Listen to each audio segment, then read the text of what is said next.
El justo por el café vivirá. Era lo que decía Juan Stam, un misionero nacido en Estados Unidos y sus últimos años los pasó en Costa Rica. Desde ahí escribía, dictaba muchas conferencias y escribe la teología del café.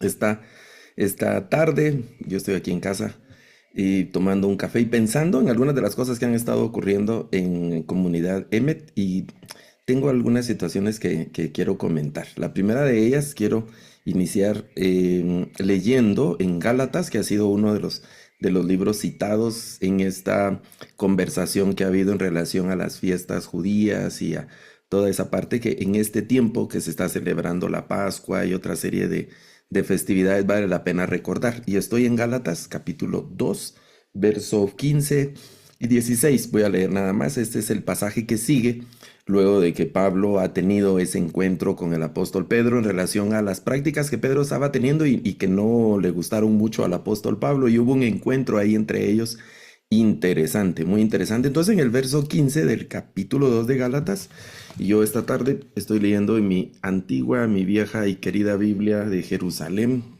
Tiene más de 20 años de estar conmigo y estoy leyendo en esta Biblia, pero puede ser cualquier Biblia, cualquier versión de la Biblia. No elegí esta por algún tema en particular, sino por algo sentimental nada más.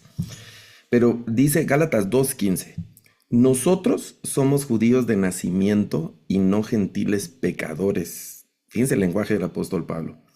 A pesar de todo, conscientes de que el hombre no se justifica por las obras de la ley, sino solo por la fe en Jesucristo, también nosotros hemos creído en Cristo Jesús a fin de conseguir la justificación por la fe en Cristo y no por las obras de la ley. Y aquí viene la sentencia que resume todo Gálatas y resume en cierta forma ese tema a través de todo el Nuevo Testamento. Pues por las obras de la ley nadie será justificado.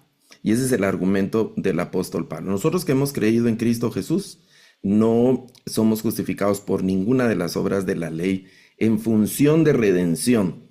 Tendríamos que realizar todo el aparato sacrificial mosaico que se describe en Levítico y que se vuelve a exigir en Deuteronomio y pasa a través de las páginas del Antiguo Testamento, pero todo eso ha terminado en Cristo Jesús, como bien mencionaba alguien en las notas de la conversación en Comunidad de Met acerca del nuevo sacerdocio de Melquisedec, como ese rey de justicia, estableciendo un nuevo sacerdocio, estableciendo un nuevo medio de redención a través de su sangre, con un sacrificio único y para siempre irrepetible, que no estamos, debido a ese sacrificio, no quedamos, ¿cómo se dice?, encadenados a ciclos de celebraciones o cosas como esas, de ninguna manera, sino que fue una vez y para siempre. Ya no necesitamos estar haciendo rituales para expiar nuestros pecados o para obtener la gracia del Señor, de ninguna manera. Eso, como obra de salvación, nosotros no podemos hacer en absoluto nada. Nada, nada, nada, nada. No podemos hacer nada para limpiar o expiar nuestros pecados de ninguna manera. La gracia se recibe únicamente por el sacrificio de Cristo y por la fe. Sin embargo, en el curso del tiempo, pues la manera en la que expresamos nuestra fe se ha ido, ¿cómo se dice?, como diversificando, haciéndose distinta. Y estos asuntos, pues no son de ahora o de este tiempo, sino desde tiempo antes. Entonces, esta mañana yo estuve pensando, no lo había hecho antes, es decir, no me había decidido a grabar esto antes, pero estuve pensando en lo que Pablo enseña en los Romanos, terminando el libro de Romanos, luego del capítulo 13, que es un capítulo muy, muy interesante, el capítulo 13 de Romanos, donde él habla de la venida de Cristo, que la noche está avanzada y que nos debemos de vestir de la luz y que no proveamos para las obras de la carne. Eh, y luego al final del capítulo 13, digamos, la separación en capítulos a veces no nos ayuda mucho en cuanto a que rompe algunos argumentos y cómo va el discurso. Pero interesante el capítulo 13. Ahora estoy en Romanos, sigo leyendo mi Biblia de Jerusalén. Y Romanos capítulo 13 al final dice, bueno, porque cuando habla de la ley y esas cosas aquí, el apóstol Pablo dice en verso 8, capítulo 13 de Romanos, verso 8, dice que nadie tenga otra deuda que la del mutuo amor. pues el que ama al prójimo ha cumplido la ley, está diciendo. Y luego menciona algunos de los 10 mandamientos, que este es un recurso hermenéutico que se llama como metonimia, donde se mencionan algunas cosas, pero eso abarca todo, no se refiere estrictamente a lo que menciona aquí el apóstol Pablo. Es un recurso hermenéutico que él pone como un ejemplo nada más, refiriéndose a todo lo demás. Porque dice, en efecto, lo de no adulterarás, no matarás, no robarás, no codiciarás, y todos los demás preceptos, ahí están todos los demás preceptos, en cuanto a la relación con el prójimo y todas esas cosas, se resumen en esta fórmula: amarás a tu prójimo como a ti mismo. La caridad, bueno, estoy leyendo de la Biblia de Jerusalén, en otras versiones dice el amor.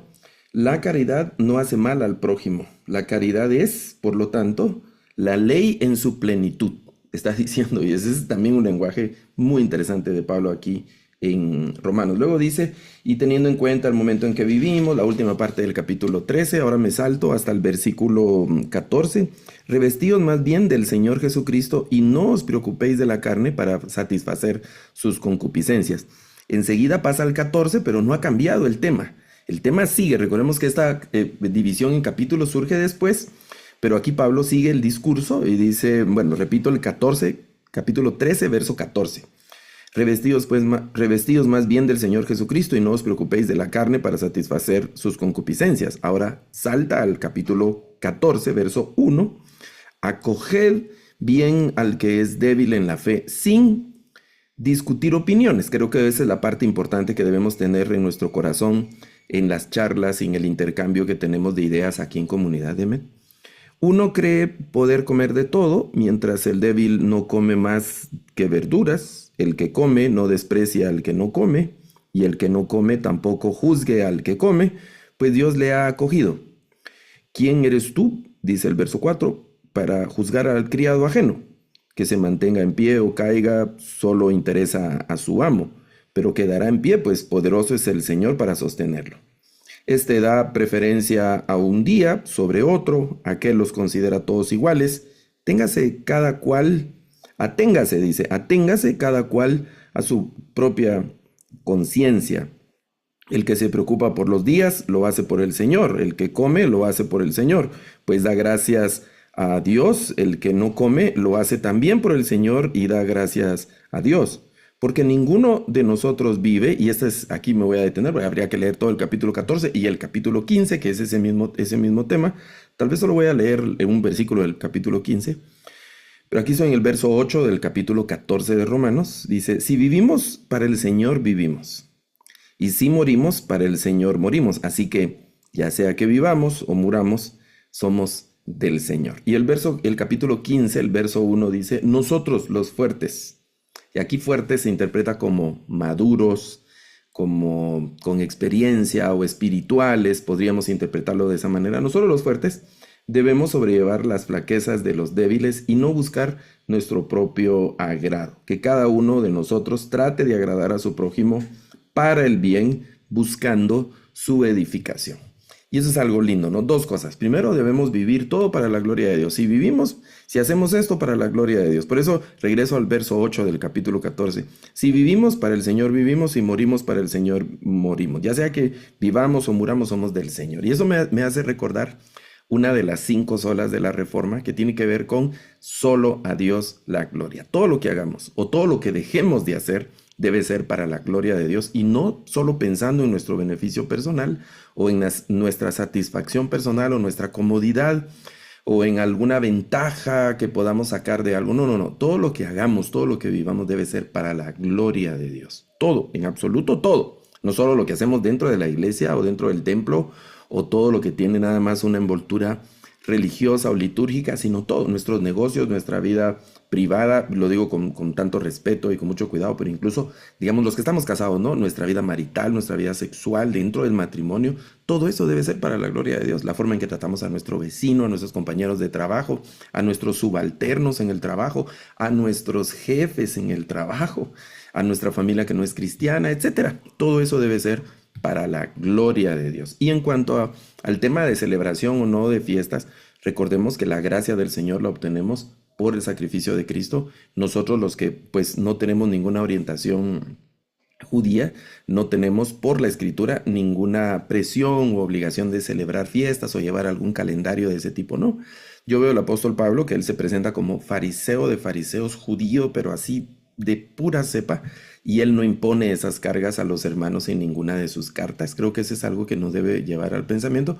Sin embargo, también reconozco que el trasfondo de cada una de las celebraciones que aparecen en Levítico, hay grandes enseñanzas ahí que nosotros podemos aprovechar y tampoco es algo que debemos como olvidar o rechazar, sino que debemos meditarlas. En cuanto a la celebración litúrgica, no, pues no estamos obligados desde el Nuevo Testamento, pero en cuanto a la consideración histórica, el simbolismo y todas esas cosas que encierra, son muchas cosas a las que les debemos prestar atención, y las lecciones aprendidas a partir de ahí las podemos muy bien incorporar a nuestra vida cristiana, a nuestra vida. Toda nuestra vida es cristiana, pensando en que por las obras de la ley ningún hombre puede ser justificado jamás. Por ningún hombre puede ser justificado jamás. Y para terminar, quiero recordar que la comunidad EMET es una comunidad de aprendizaje, es una comunidad se ha convertido en el curso de los meses también en una comunidad de oración, de intercesión, de compañerismo. Es una comunidad de crecimiento, de edificación, que surgió en el contexto de la pandemia. Nos encontrábamos solos en casa, desconectados muchos, y surgió por la necesidad de compartir, de crecer, de aprender. Y todas las discusiones y todas las conversaciones que se den, debemos tener en cuenta que nadie pierde, nadie gana, sino que todos aprendemos, todos aprendemos. Y sobre todas las cosas tenemos que querernos y tenemos que respetarnos, pensando también que es una comunidad interdenominacional, donde vemos personas con distinto pensamiento teológico, y entonces debemos tratarnos con ese respeto, ¿no? No se trata de ganar o de imponer nuestra teología, nuestra doctrina o nuestra creencia. La podemos compartir, absolutamente la podemos compartir con todo el respeto, y debemos respetar también las posiciones de los demás hermanos. No es una comunidad de imposición, es una comunidad de reflexión, de intercesión, de oración, de solo la escritura, no de mi opinión, no de mi consejo. Claro, podemos emitir opinión, pero siempre girando alrededor de la escritura, y como decían los reformadores, toda la escritura. Un gran abrazo para todos.